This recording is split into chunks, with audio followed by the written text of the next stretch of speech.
Il y a de plus en plus d'entrepreneurs qui vous conseillent de quitter la France. En fait, de plus en plus de personnes sur TikTok, sur les réseaux sociaux, disent qu'il faut partir de la France, partir, parce que ce pays n'a plus aucun avenir. Je vous ai eu là encore un exemple d'un entrepreneur qui vous dit, mais tirez-vous, ne restez pas en France, c'est une catastrophe absolue, ce pays. Je vais vous montrer la vidéo, vous me direz ce que vous en pensez, mais moi, ça me rend totalement désabusé. Vous voyez? C'est une catastrophe. On va tout droit à la catastrophe. Les forces vives du pays sont en train de se barrer à toute vitesse, parce que plus personne n'y croit. Et à chaque fois, la source des problèmes qu'évoquent ces entrepreneurs, la source des problèmes qu'évoquent les gens qui veulent quitter la France, c'est l'administration. Est-ce qu'il y a un moment où on peut régler ce problème de bureaucratie en France pour enfin vivre normalement? Bonjour, bienvenue dans cette nouvelle vidéo de DME en direct. Comme toujours, si vous n'êtes pas abonné, je vous suggère de le faire et de cliquer sur la cloche pour être prévenu lorsque je sors une nouvelle vidéo. Je vais essayer de pas trop m'énerver parce que vous voyez que ma voix est dans un état catastrophique et je veux éviter de me faire péter les cordes vocales avec une voix comme ça, sinon je vais finir à faune. Mais je suis impressionné de ce que je vois en fait, de plus en plus, hein, des entrepreneurs, qui n'en peuvent plus, quoi, qui disent mais barrez-vous, quoi, restez pas en France, c'est foutu, ce pays est terminé. Et je suis, moi, choqué par ça, parce que ça n'existait pas il y a encore quelques années. Quand je suis parti aux USA, moi, je suis parti aux USA, c'était en 2011. En 2011, on parlait pas trop de ça, en fait. C'était pas trop le sujet de quitter. Évidemment, il y avait des gens qui partaient, mais il n'y avait pas tant que ça. C'était pas trop le sujet. Maintenant, je vois ça sur tous les réseaux sociaux. Je n'arrête pas de voir des cas d'entrepreneurs qui se barrent, qui en ont marre. Mais si on n'a plus ces entrepreneurs, qui va créer la richesse? Et encore une fois, il n'y a pas que les entrepreneurs. C'est-à-dire que j'ai fait une vidéo là-dessus, une jeune femme sur BFM, qui pourtant travaille, est fonctionnaire. Elle est fonctionnaire, je ne me rappelle plus, fonctionnaire, secrétaire de mairie ou quelque chose comme ça. Enfin, c'est pas secrétaire de mairie d'ailleurs, mais elle travaille à l'éducation nationale. Elle travaille à l'université, pas en tant que prof, mais en tant qu'administratif à l'université. Et elle dit: «Mais moi, si je pouvais, je partirais, quoi. Si je pouvais, je quitterais la France. Je n'en peux plus parce que je n'arrive pas à vivre de mon travail, parce qu'il y a toujours une administration qui est là pour nous casser les pieds, parce que, je paye des impôts à ne plus finir». Et il y a une lourdeur administrative, enfin voilà, elle décrivait son truc. J'en ai parlé, donc il y a même pas que les entrepreneurs qui veulent se barrer, mais vous avez aussi même les fonctionnaires maintenant qui veulent se barrer. Et non, mais c'est pour dire que tout le monde est écrasé en fait par cette administration qui devient complètement folle et complètement boulimique et on n'arrive plus à s'en sortir. Je vais vous montrer le cas de cet entrepreneur parce que ça m'a beaucoup intéressé. Alors, c'est Chien Surpris qui a fait le tweet. En ce moment, je le dis haut et fort, le climat des affaires en Île-de-France est absolument épouvantable. Alors, il n'y a pas que Chien Surpris qui le dit, hein, les investissements étrangers en France ont chuté de 50% depuis la dissolution. Donc, c'est titanesque, hein. Et les entreprises françaises n'investissent plus en ce moment. Elles n'investissent plus, c'est terminé. Tout le monde attend de voir au moins ce que va donner, enfin si on arrive à avoir un gouvernement qui reste en place, s'il y a un budget qui est voté, à quoi va ressembler le budget? Tout le monde a vu que l'Assemblée nationale et le Sénat ont fait un concours à l'épine des impôts supplémentaires qui pourraient faire porter aux uns et aux autres. Alors on vous a dit, c'est le CAC 40 et c'est Bernard Arnault qui vont payer.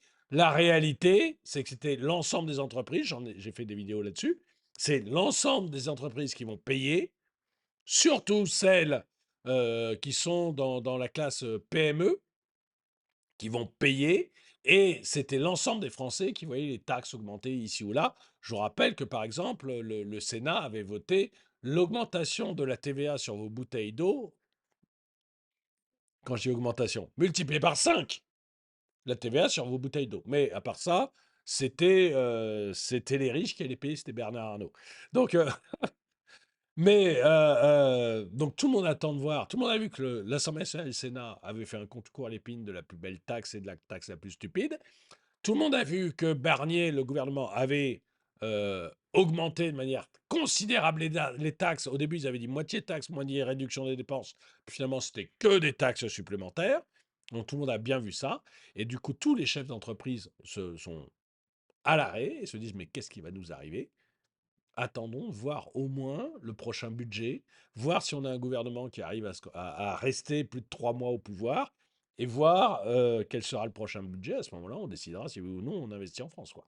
Mais on est vraiment là. Donc oui, le climat des affaires est détestable, mais pas que en Île-de-France. C'est une catastrophe absolue, hein, mais absolue. Moi, le patron du MEDEF a dit qu'on était rentré en récession. Ça, je confirme. On est clairement en récession. Clairement en récession. Et 2025 va être catastrophique. Les clients sont rares, contractent à peine, et les ventes additionnelles, elles ne se transforment plus, elles stagnent ou disparaissent. Bah oui, mais de toute manière, je le dis, hein, vous n'allez pas dépenser votre fric. Hein. Mettez le maximum de sous-sous de côté. Hein. Vraiment, hein. Bah, vous pouvez évidemment dépenser un peu, mais je veux dire, c'est pas le moment de faire des gros achats inconsidérés. Hein. C'est le moment de tout mettre de côté, parce que l'année 2025, soit on va vous réclamer des impôts supplémentaires, soit de toute manière, votre niveau de vie va baisser. Mais enfin non, de toute façon, il baissera. Donc voilà. Mais croyez pas que ça va se passer comme ça. Hein. On a l'impression de naviguer dans un marécage où chaque mouvement s'enlise un peu plus. Et parfois, dans mes moments de lucidité désabusée, je m'imagine repartir à zéro en France si, par malheur, mon activité venait à sombrer. Mais soyons sérieux, c'est purement impossible. Pourquoi? Parce que l'État, donc repartir à zéro en France, hein, c'est purement impossible. Pourquoi? Parce que l'État, avec sa bureaucratie crétine, son administration obèse et sa fiscalité prédatrice, s'emploie méthodiquement à assassiner toute velléité de rebond ou de renouveau. Ces trois grands piliers de la stupidité nationale, voilà ce qui nous enferme dans une impasse dont il est presque impossible de sortir. Et j'ai fait une vidéo sur, je ne sais pas si je vous en ai parlé là, parce que je suis un peu malade, hein, vous entendez, donc je peux me répéter de temps en temps, mais j'ai fait une vidéo où je montrais quand même que le patron de Total et le patron d'EDF disaient que c'était un enfer d'investir en France. Donc vous imaginez, si le patron de Total et le patron d'EDF disent c'est un enfer d'investir en France, vous imaginez ce chien surpris, vous imaginez moi, vous imaginez le petit patron de PME, vous imaginez là le youtubeur, le TikToker qu'on va entendre, investir en France. Quoi. Je veux dire, si Total galère, je vous explique pas comment moi je vais galérer, quoi. Donc bon, il y a un moment, il faut avoir les pieds sur terre. Hein. T'attends quoi pour partir de la France? Entrepreneurs, entrepreneuses, tirez-vous! Ils sont en train de vous tuer! Au niveau de l'imposition, au niveau des taxes, c'est trop! Vous avez l'URSSAF sur le dos continuellement! Pourquoi? Quel niveau de vie? Quelle protection sociale vous avez qui vous permet de dire ouais, je suis bien en France aujourd'hui en tant qu'entrepreneur, en tant qu'entrepreneuse? Pourquoi vous restez? Pourquoi vous acceptez cette torture? On en est où? Réellement, partez, messieurs, dames. La France ne veut plus de vous. Ils vous l'ont fait comprendre en multipliant et en multipliant les taxes. Arrêtez de croire au Père Noël. La France ne sera plus jamais celle d'avant. On aura beau se battre. Le combat est perdu d'avance. Je vous le dis. Il vous reste juste à partir. Juste à partir. Prenez un pays, un paradis fiscal. Allez en Thaïlande, allez au Maghreb, peu importe. Partez. Le système bancaire est faussé. Il joue avec votre argent continuellement. Il joue avec vos sous continuellement. C'est devenu difficile de faire de l'argent en France. C'est devenu difficile de sortir de l'argent de France. C'est plus possible. On peut plus. On galère pour encaisser. On galère auprès de nos clients pour se débattre et faire du chiffre d'affaires. Si c'est pour en plus que vous nous ponctionnez tout le bénéfice, c'est plus possible. Réellement, vous attendez quoi? Tous les business sont en train de s'effondrer en France. Il n'y a que les gros qui survivent. Les petits entrepreneurs, ils en veulent plus. On le comprend maintenant. On le comprend. Il faut se tirer. Bon, il est un peu excessif, mais il a raison. Je veux dire, tous les business s'effondrent. Hein, je vous l'ai dit. Enfin, je vous l'ai dit, non pas dans cette vidéo, mais je vous l'ai dit dans d'autres vidéos. On a 66 000 faillites cette année. C'est le record historique de la France. 66 000 faillites cette année. C'est une catastrophe. C'est une catastrophe. Et on a... Et donc 66 000 faillites cette année, le secteur de la construction qui est laminé, mais complètement laminé, et qui va continuer à être laminé l'année prochaine. C'est pas possible, quoi. C'est pas possible. Et il dit les grosses entreprises s'en sortent, mais même les grosses entreprises se plaignent. Total dit que si ça continue, il va arrêter d'investir en France et il va investir en Allemagne. Total. Qu'est-ce qu'il y a de plus gros?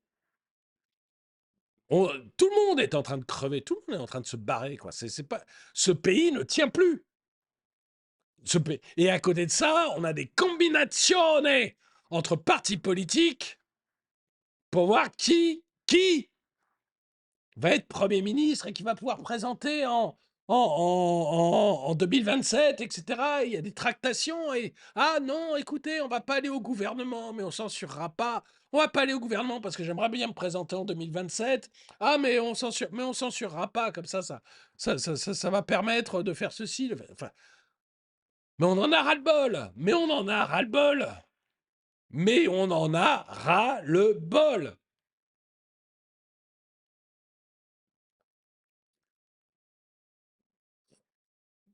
On a une classe politique qui est complètement à côté de la plaque.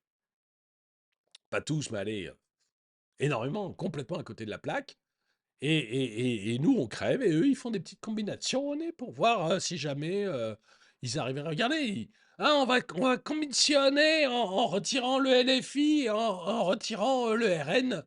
On va pas les consulter pour former le gouvernement. On va pas consulter LFI, on va pas consulter le RN. Attendez, je suis pas suspect d'être LFiste, hein, mais ils ont quand même des députés. Ils ont des députés. Il y a des gens qui votent pour LFI. Il y a des gens qui votent pour le RN. Ça fait combien? Je n'ai pas fait le compte, mais le RN, c'est 11 millions. 11 millions de personnes. LFI, c'est plusieurs millions aussi. Donc on a quoi? On a 20 millions de la population qui n'est pas consultée? Ça, on veut faire des combinations pour éviter 20 millions d'électeurs? Je sais pas, LFI plus le RN en électeurs, c'est quoi? C'est 30%, 35% de l'Assemblée? Donc on veut bien consulter tout le monde, sauf 35% de l'Assemblée? Mais ras-le-bol, quoi. Ce qu'on veut, nous, c'est des vraies mesures. On veut vivre. On veut vivre. On vous dit pas de prendre les mesures LFI, de prendre les mesures RN, mais ne pas les consulter. Enfin, bordel! On les a élus! Qu'on soit d'accord ou pas avec ces partis, ils ont été élus! Qu'on aime Jean-Luc Mélenchon ou qu'on ne l'aime pas, qu'on aime Marine Le Pen ou qu'on ne l'aime pas, ils ont été élus. Enfin, leurs partis ont été élus. Donc on discute. Pas dites-moi dans les commentaires si vous n'êtes pas d'accord avec moi. Est-ce qu'il faut faire un cordon sanitaire autour des LFI, autour du RN? Ou est-ce que la démocratie, c'est de discuter?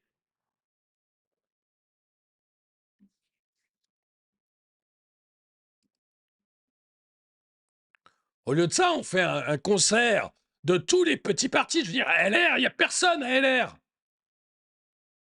Le PS, il n'y a personne au PS. Les Verts, il n'y a personne. Mais c'est eux qui vont gouverner. Il faut au moins pouvoir... enfin, je sais pas, moi, je sais pas, je suis... Qu'est-ce que vous voulez que je vous dise? Je suis ébobie. J'ai mal au cou surtout. Mais je suis ébobie, je suis ébobie. Il y a un moment, flûte, flûte.